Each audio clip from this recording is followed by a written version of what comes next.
یمن نے پوری دنیا کو ہلا کر رکھ دیا ناظرین، پوری دنیا کو ہلا کر رکھ دیا ہے۔ اور اس وقت اگر امریکہ کسی سے پریشان ہے تو وہ صرف اور صرف یمن سے پریشان ہے۔ امریکہ یمن سے پریشان ہے، برطانیہ یمن سے پریشان ہے، اسرائیل یمن سے پریشان ہے، اور یہی وجہ ہے کہ بار بار برطانیہ کی طرف سے حملے کیے جا رہے ہیں یمن پر۔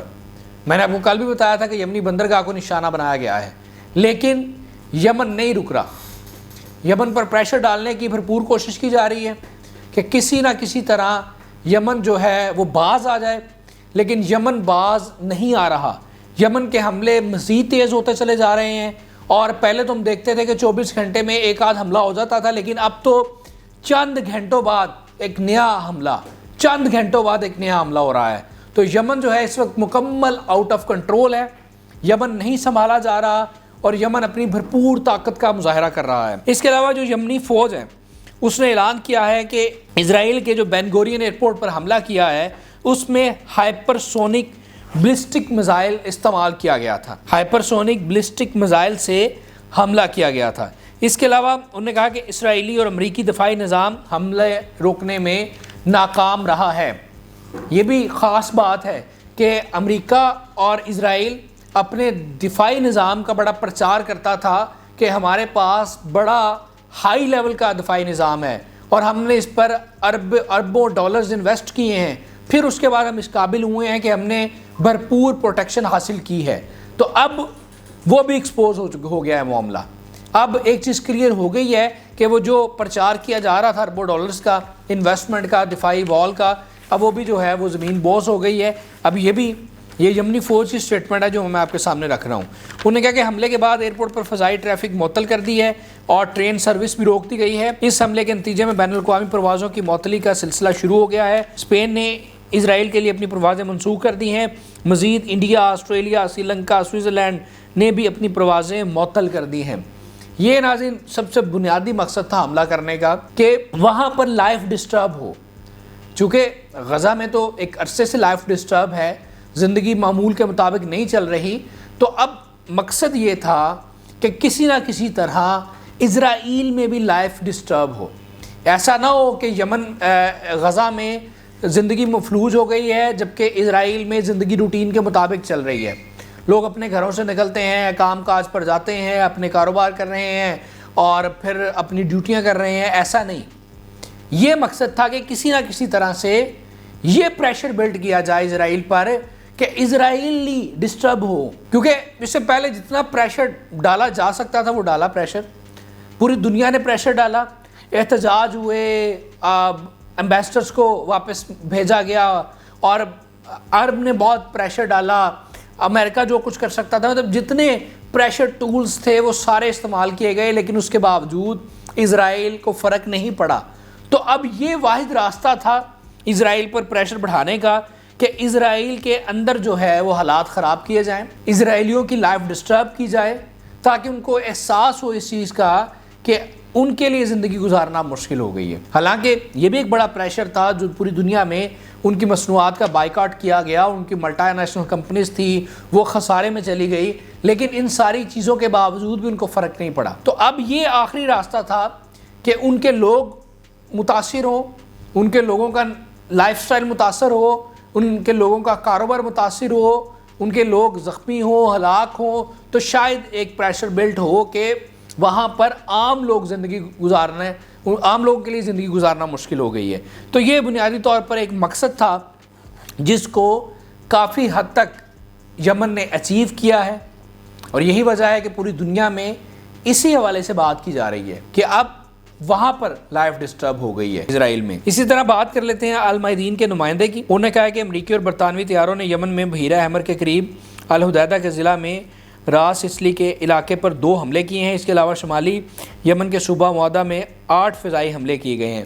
اچھا، میں جیسے آپ کو پہلے بھی اپڈیٹ کر چکا ہوں، یہ تو اب باقاعدہ طور پر ایک تفصیل آ گئی ہے جو کہ ریسنٹلی حملے کیے گئے ہیں کہ یمن پر مسلسل حملوں کا سلسلہ جاری ہے، امریکہ کی جانب سے، برطانیہ کی جانب سے، جس کا مقصد صرف اور صرف یہ ہے کہ ان پر پریشر ڈالا جائے اور وہ اپنے حملے روک دیں۔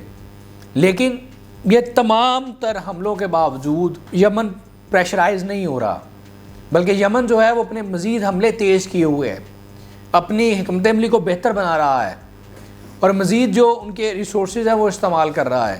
تو یہ مسلسل برطانیہ کی جانب سے حملوں کا سلسلہ جاری ہے اور یہ فضائی حملے امریکہ کی طرف سے یمنی مزاحمتی قوتوں پر دباؤ بڑھانے کے لیے ایک نئی کوشش سمجھی جا رہی ہے. ناظرین، اس کے علاوہ جو ایرانی وزارت خارجہ کے ترجمان ہیں ان کا سٹیٹمنٹ سامنے آیا ہے. انہوں نے خبردار کیا ہے کہ اگر کسی ملک کی سرزمین سے ایران پر حملہ کیا گیا تو اسے ایران کی جانب سے جوابی کارروائی کا جائز ہدف سمجھا جائے گا. ترجمان نے مزید کہا کہ ایران امریکہ کے ساتھ بلا واسطہ مذاکرات جاری رکھنے کے لیے تیار ہے اور عمان کی جانب سے اعلان کا انتظار ہے. ایرانی ترجمان نے بتایا کہ یورپی ممالک کے ساتھ مذاکرات ملتوی کر دیے گئے ہیں کیونکہ امریکہ کے ساتھ مذاکرات مؤخر ہو چکے ہیں. ایران نے واضح کیا ہے کہ مذاکرات پر موقف اٹل ہے، وہ اپنی جوہری توانائی کے حق سے پیچھے نہیں ہٹے گا. چونکہ اب خبریں یہ آ رہی ہیں، جیسے میں نے آپ کو پہلے اپڈیٹ کر دیا تھا، کہ یہ جو یمنی حملے ہیں، اسرائیل یہ سمجھتا ہے، امریکہ یہ سمجھتا ہے کہ یہ یمنی حملے ہیں اس کے پیچھے ایران ہے. ایران کی سپورٹ کے بغیر یمن اس طرح حملے نہیں کر سکتا، جو کہ بات حقیقت ہے. یمن کے پاس تو اتنی پاور موجود ہی نہیں ہے کہ وہ امریکہ اور اسرائیل کو آڑے ہاتھوں لے. ظاہر ہے ان کے پاس جو ویپنز اور یہ چیزیں ہیں اس میں ایران کا بھی ہاتھ ہے، چین کا بھی ہاتھ ہے. اسی وجہ سے وہ امریکہ نے خبردار کیا تھا ایران کو کہ آپ باز آ جائیں، اگر آپ باز نہ آئے تو آپ پر پھر حملہ کریں گے. تو اس کا جواب دیا ہے ایران نے کہ اگر کسی بھی ملک کی سرزمین شامل ہوئی، مطلب امریکہ جو ہے وہ کسی کو استعمال کرتا ہے ایران کے خلاف، تو انہوں نے جواب دیا ہے کہ اس کی جوابی کارروائی، اس کو جواب دیا جائے گا، بھرپور جواب دیا جائے گا. اور ساتھ انہوں نے مذاکرات، جو کہ ایک اہم ترین چیز جو چل رہی ہے اس وقت امریکہ اور ایران کے درمیان، امریکہ ایران اور یورپ کے درمیان، تو مذاکرات کے حوالے سے انہوں نے کلیئر کر دیا ہے کہ مذاکرات میں ہم سنجیدہ ہیں، لیکن ہم کسی طرح بھی جوہری توانائی کے حق سے پیچھے نہیں ہٹیں گے، چونکہ ان کا بنیادی مقصد ہی مذاکرات کا جوہری توانائی ہے. اور اس پر امریکہ جو ہے ان کو پریشرائز کر رہا ہے کہ آپ اپنے اس مطالبے سے پیچھے ہٹیں اور جو دیگر چیزیں ہیں اس پر ہمارے ساتھ بات کریں. لیکن ایران نے کلیئر کر دیا ہے کہ اگر ہمارے جوہری توانائی والے منصوبے پر کام نہیں ہوگا، اس پر بات نہیں ہوگی، تو پھر بات آگے نہیں بڑھے گی، پھر مذاکرات جو ہیں وہ ختم ہو جائیں گے. تو یہ ایران کی جو خاص جو رپورٹ ہے وہ میں نے آپ کے ساتھ شیئر کی. اسی طرح ایرانی وزارت خارجہ نے مزید یہ کہا ہے کہ یمنیوں کی کارروائی کو ایران سے جوڑنے کی کوشش کو گمراہ کن قرار دیتے ہوئے مسترد کر دیا ہے اور یہ الزامات اسرائیلی جرائم اور خطے میں اس کی ناکامیوں پر پردہ ڈالنے کی ایک سازش ہے. ایران نے مزید کہا ہے کہ یمن میں عوام کی جرأت مندانہ جدوجہد کو ایران سے جوڑنا یمنی عوام کی توہین کے مترادف ہے. اچھا، یہ بہت اہم بیان ہے چونکہ بار بار یہ بات کی جا رہی ہے کہ یمن کے پیچھے جو ہے وہ ایران ہے اور ایران کو خبردار بھی کر چکا ہے امریکہ. اسرائیل بھی یہ بات کر رہا ہے کہ جناب یہ ایران کے بہاف پر یمن جو ہے حملے کر رہا. تو اب اس حوالے سے انہوں نے اپنی پالیسی کلیئر کر دی ہے اور پالیسی بڑے شاندار انداز میں کلیئر کی ہے کہ یہ جو یمنیوں کی کاروائیاں ہیں اسے ایران کے ساتھ جوڑنے کو گمراہ کن قرار دے دیا گیا ہے. اور انہوں نے یہ بھی کہا ہے کہ الزامات اسرائیلی جرائم اور خطے میں اس کی ناکامیوں، مطلب یہ جو اسرائیل جو ظلم کر رہا ہے، جو جینوسائیڈ کر رہا ہے، اور دوسری جانب جو خطے میں یہ مکمل طور پر ایکسپوز ہو گیا ہے، ناکام ہے، اس پر پردہ ڈالنے کے لیے ایک سازش ہے. اور ساتھ انہوں نے یہ بھی کہہ دیا کہ تعریف کی ہے یمنیوں کی اور یمنیوں کی جرأت کو سلام پیش کیا ہے کہ یمن کی عوام کی جرأت مندانہ جدوجہد کو ایران کے ساتھ جوڑنا یمنی عوام کی توہین کے مترادف ہے. تو یہ ایک اہم سٹیٹمنٹ ہے جو کہ امریکہ کو، اسرائیل کو باقاعدہ ایک پیغام دیا گیا ہے کہ یہ جو جوڑا جا رہا ہے ہم سے، ایسا نہیں ہے. یہ ان کی اپنی ہمت ہے، ان کا اپنا حوصلہ ہے، ان کی اپنی دلیری ہے کہ وہ سپر پاور کے ساتھ لڑ رہی ہے یمن، ورنہ اس میں ہمارا کوئی کردار موجود نہیں ہے.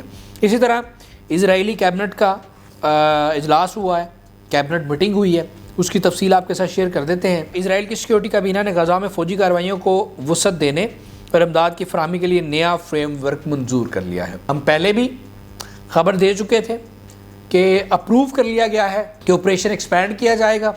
تو اب کابینہ نے ایک نیا فریم ورک جو ہے وہ منظور کر لیا ہے. اسی طرح منصوبے میں غزہ کی سرزمین پر قبضہ اور وہاں طویل عرصے تک موجودگی شامل ہے، جس دوران فلسطینی آبادی کو جنوبی غزہ کی طرف دھکیلا جائے گا. تو یہ وہی سارا پلان ہے جو کہ پہلے دن سے ان کا پلان تھا اب دوبارہ چیزوں کو ڈسکس کیا جا رہا ہے, نیا اپروول دیا جا رہا ہے. مطلب یہ تو وہی چیزیں ہیں جو کہ پہلے دن جس مقصد کے لیے آپ نے جنگ چھیڑی تھی, یہ تو وہی چیزیں ہیں جو کہ 1.5 سال گزرنے کے بعد بھی آپ وہیں پر کھڑے ہیں. یہ امپورٹنٹ چیز ہے جس کو ہم کہتے ہیں کہ اسرائیل کو بہت بڑا مارکا نہیں مار پایا, کہ وہ 1.5 سال گزرنے کے بعد, اپنی پوری طاقت استعمال کرنے کے بعد, اپنے اتحادیوں کو استعمال کرنے کے بعد بھی وہیں پر کھڑا ہے جہاں پر جنگ شروع ہوئی تھی کھڑا تھا. وہی مقصد اس کا اب تک اچیو نہیں ہوا. وہ آج بھی وہی بات کر رہا ہے کہ منصوبے میں غزہ کی سرزمین پر قبضہ اور وہاں پر طویل عرصے تک موجودگی شامل ہے, جس دوران فلسطینی آبادی کو جنوبی غزہ کی طرف دھکیلا جائے گا. یہ تو آپ پہلے دن سے کرنا چاہتے تھے. اسی وجہ سے ہم کہہ رہے ہیں کہ اسرائیل نے کچھ بھی اچیو نہیں کیا. اسرائیل اس میں مکمل ایکسپوز ہوا ہے. اسرائیل نے اپنی طاقت کھو دی ہے.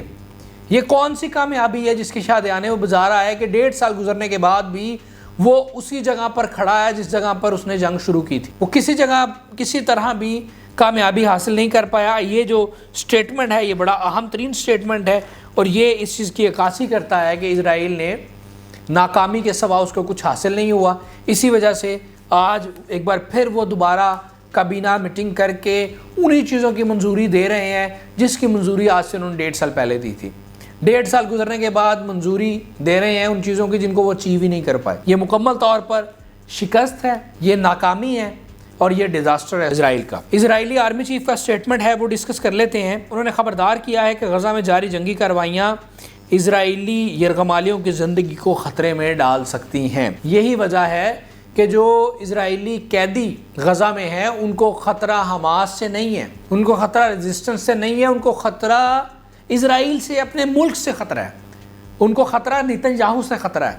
اور اب اس چیز کی تصدیق جو ہے وہ آرمی چیف نے بھی کر دی ہے کہ یرغمالیوں کی زندگی کو خطرے میں ڈال سکتی ہیں جو غزہ میں جنگی کارروائیاں اس وقت شروع ہو چکی ہیں. اسرائیلی چینل 13 کے مطابق آرمی چیف نے کہا کہ اگر زمینی آپریشن مکمل قوت سے کیا گیا تو یرغمالیوں کو بچانا ناممکن ہے اور وہ مر سکتے ہیں. انہوں نے نشاندہی کی کہ حماس کو شکست دینا اور یرغمالیوں کو زندہ بچانے کے اہداف ایک دوسرے سے متصادم ہیں. دوسری جانب اسرائیل نے حملے تیز کرنے کی تیاری شروع کر دی ہے اور ہزاروں ریزرو فوجیوں کو طلب کر لیا ہے.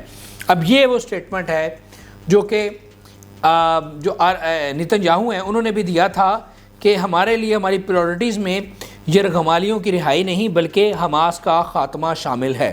اب آرمی چیف یہ کہہ رہے ہیں کہ یہ دو مختلف چیزیں ہیں, یا آپ یرغمالیوں کو بچا لیں یا آپ حماس کا خاتمہ کر لیں. یہ دونوں چیزیں اکٹھی اچیو نہیں کی جا سکتی. اگر آپ حماس کا خاتمہ کرنے جائیں گے تو اس کا مطلب یہ ہے کہ آپ یرغمالیوں کی زندگی جو ہے وہ سٹیک پر لگا دیں گے. اور یہ جو نیتن یاہو کی پرائورٹی ہے وہ یہ ہے کہ وہ یہ کہ جی ہم حماس سے جنگ لڑنا چاہتے ہیں, یرغمالیوں کی رہائی جو ہے وہ ہماری پرائورٹیز میں نہیں ہے. اسی وجہ سے یرغمالیوں کی جو فیملیز ہیں انہوں نے دوبارہ سے احتجاجوں کا اعلان کر دیا تھا. احتجاجی مظاہرے جگہ جگہ پر کیے جا رہے تھے, وہ سڑکوں پر نکل آئے تھے. نیتن یاہو کے گھر کا بھی گھیراؤ کیا گیا تھا, وزیر خارجہ کے گھر کا بھی گھیراؤ کیا گیا تھا, اور دیگر جو ان کے سرکاری آفسز ہیں ان کا بھی گھیراؤ کیا گیا تھا. اس کی وجہ صرف اور صرف یہ تھی کہ یہ جو نیتن یاہو کا بیان تھا یہ ہضم نہیں ہو رہا تھا کہ نیتن یاہو خود اپنے لوگوں کی زندگیاں جو خطرے میں ڈال رہے ہیں. تو اب آرمی چیف نے بھی کلیئر کر دیا ہے کہ یہ دونوں چیزیں جو ہیں وہ کٹھی نہیں چل سکتی. یا تو حماس کے خلاف کارروائی ہوگی اور دوسرا یا تو پھر یرغمالیوں کو زندہ بچایا جا سکے گا. اس کے علاوہ اسرائیل نے حالیہ حملوں میں 2400 فلسطینیوں کو ہلاک کر دیا ہے, جبکہ جنگ کے آغاز سے اب تک 52,000 سے زائد فلسطینی جاں بحق ہوئے ہیں. کابینہ اجلاس میں انسانی امداد کی محدود بحالی پر بھی بات ہوئی ہے جس پر سخت اختلافات سامنے آئے ہیں. بعض وزراء نے امداد کی مکمل بندش کا مطالبہ کیا ہے, جبکہ فوجی قیادت نے بین الاقوامی قانون کے تحت امداد فراہم کرنے کی ضرورت پر زور دیا ہے. امریکہ اور اسرائیل غزہ کے لیے ایک ایسا امدادی نظام تشکیل دینے پر بات چیت کر رہے ہیں جو حماس کو نظر انداز کرتے ہوئے براہ راست امداد فلسطینی عوام تک پہنچے. تاہم اقوام متحدہ امدادی تنظیموں نے ایسے کسی بھی منصوبے میں شامل ہونے سے انکار کر دیا ہے جو انسانی بنیادوں پر غیر جانبدار اصولوں کی خلاف ورزی کرے. اب یہ جو سب سے اہم اس وقت پرابلم ہے کہ وہاں پر امداد نہیں پہنچ رہی. اسرائیل نے ناکہ بندی کر رکھی ہے جس کی وجہ سے وہاں پر قحط سالی غذائی قلت کا خدشہ ہے. تو اب اس پر بھی کابینہ اجلاس میں بات کی گئی ہے. کچھ لوگوں نے یہ کہا ہے کہ جی مکمل طور پر بندش برقرار رہنی چاہیے, کچھ لوگوں نے کہا ہے کہ نہیں. خاص طور پر آرمی نے یہ کہا ہے کہ جناب بین الاقوامی قانون کے مطابق فراہمی جو امداد کی فراہمی ہے اس کو یقینی بنانا چاہیے۔ لیکن دوسری جانب امریکہ اور اسرائیل یہ متفقہ طور پر ایک اسٹریٹجی بنائے ہوئے ہیں کہ جس میں حماس کو نظر انداز کیا جائے اور براہ راست جو فلسطینی عوام ہے وہاں تک امداد پہنچی جائے۔ تاہم اقوام متحدہ جو امدادی تنظیمیں ہیں وہ اس میں شامل نہیں ہیں، یہ امریکہ اور اسرائیل کی اپنی ایک پلاننگ ہے۔ اینڈ میں آخر میں CIA چیف کا ایک بیان شامل کر لیتے ہیں۔ سابق CIA چیف نے انکشاف کیا ہے کہ امریکہ نے یوکرین کو اتنی فوجی مدد فراہم نہیں کی کہ وہ جنگ جیت سکیں، اور بلکہ اس خون ہی بہتا رہا۔ ان کے مطابق صدر بائیڈن نے ابتدائی مرحلے میں روس کی ممکنہ ایٹمی جوابی کارروائی کے خوف سے یوکرین کو مکمل اختیار فراہم کرنے سے گریز کیا۔ اس پالیسی نے جنگ کو طول اور تباہ کن بنا دیا، اور ان کا کہنا تھا یوکرین کو ابتدائی طور پر مکمل مدد دی جاتی تو شاید وہ روسی افواج کو مکمل طور پر پیچھے دھکیل سکتا تھا۔ انہوں نے خبردار کیا کہ جنگ جاری رہنے کی صورت میں میدان جنگ ایک مہلک زون بن جائے گا۔ ٹرمپ حکومت نے اب مذاکرات پر زور دینا شروع کیا ہے، جبکہ روس نے بھی بغیر کسی شرط کے بات چیت پر آمادگی کا اظہار کر دیا ہے۔ یہ ایکس CIA چیف کا امپورٹنٹ ایک سٹیٹمنٹ ہے جس میں وہ یہ کہہ رہے ہیں کہ امریکہ نے جو جنگ چھڑوائی یوکرین سے روس کے خلاف، لیکن امریکہ نے ان کا ساتھ مکمل نہیں دیا۔ اگر مکمل ساتھ دیا جاتا تو رزلٹ مختلف ہونے تھے۔ امریکہ کی انٹینشن نہیں تھی کہ وہ پراپر طریقے سے یوکرین کو سپورٹ کریں۔ یہ بڑا اہم اور تہلکہ خیز جو سٹیٹمنٹ ہے وہ ایکس CIA چیف کا ہے۔ ناظرین، یہ آج کی ویڈیو تھی جس میں آپ کو اب تک جو جنگ کا احوال ہے وہ آپ کے سامنے رکھا، اور مزید جو آئندہ آنے والی ویڈیوز ہیں ان میں بہت ساری اہم ڈیولپمنٹس ہیں جو آپ کے ساتھ شیئر کرنی ہیں۔ لیکن اگر آپ نے ہمارے چینل کو ابھی تک سبسکرائب نہیں کیا تو ہمارے چینل کو سبسکرائب کر لیجئے تاکہ ہر نئی آنے والی ویڈیو آپ تک بر وقت پہنچ سکے۔ اپنا بہت سارا خیال رکھیے گا۔ اللہ نے